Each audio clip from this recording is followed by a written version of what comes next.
With Doubtnut, get instant video solutions to all your maths, physics, chemistry, and biology doubts. Just click the image of the question, crop the question, and get instant video solution. Download Doubtnut app today.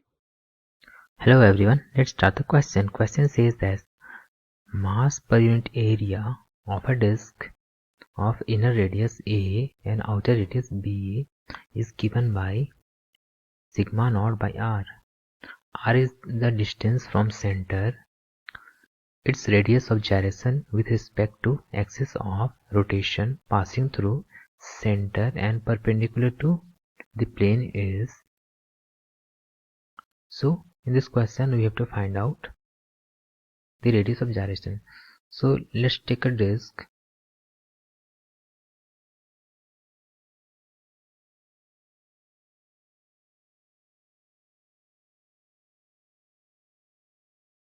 Okay, so this is a disk and it has the inner radius, that is A, and the outer radius, that is B. Okay, so we have to find out the radius of gyration.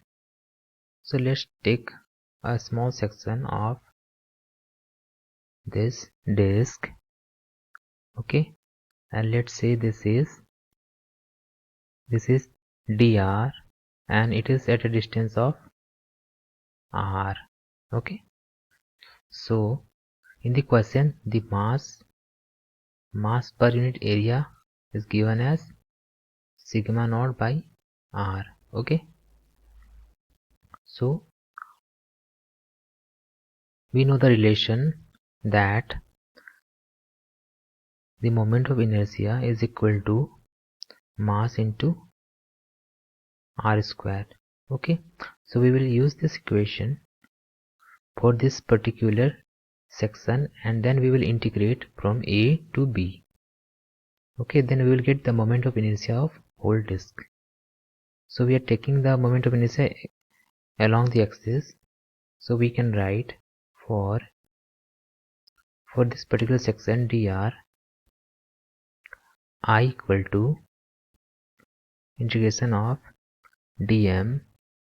This particular section has mass dm, okay, into the radius, that is r square.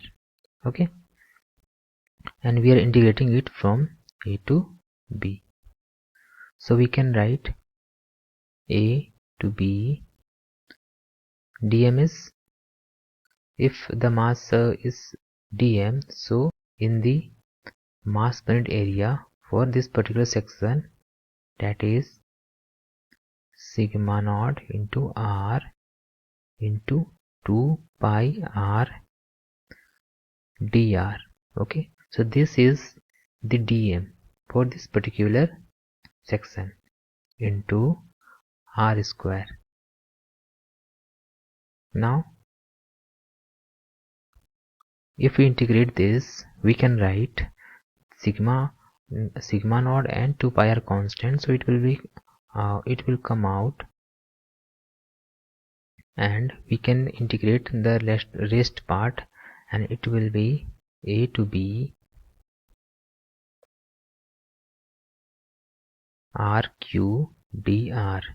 So if we integrate, we will get 2 pi, and we integrate it and we substitute the value, we will get b q minus a q by 3. So now we have I and we have to calculate the radius of gyration. So what is the relation with the moment of inertia? So radius of gyration k is related to the I, and the I is equal to m into k square, where m is the mass, k is the radius of gyration,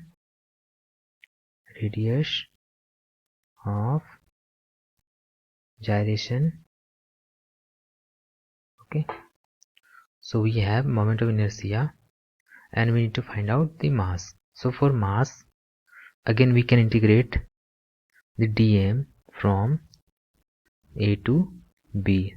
So if we integrate, again we will write the dm as mass unit per, we can write mass per unit area for the disk, that is sigma naught by r into 2 pi r.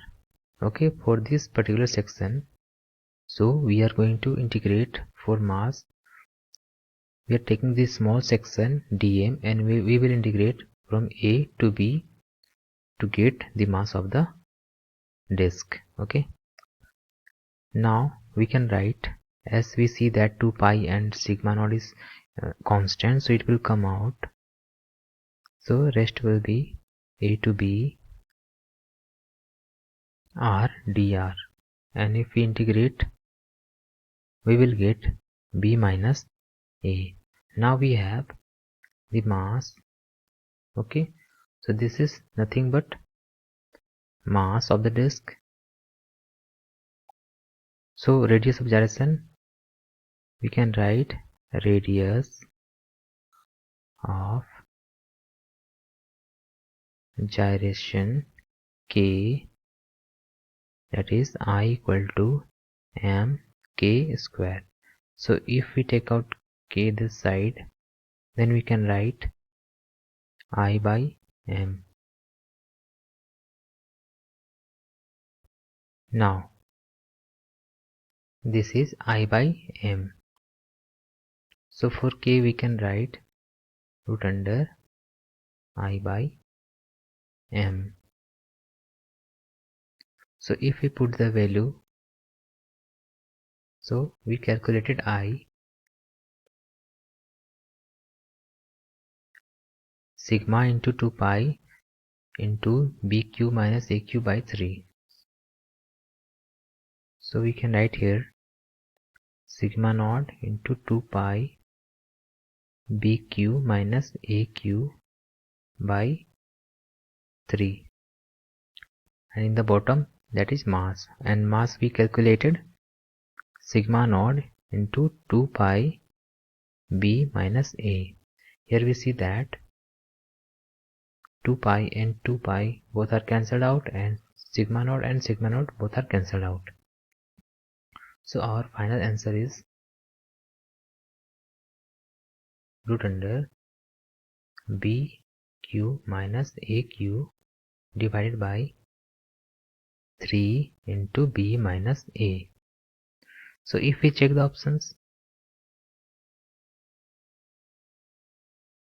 bq minus aq divided by b minus a whole root, so this is the correct answer. Okay, so we can write the correct answer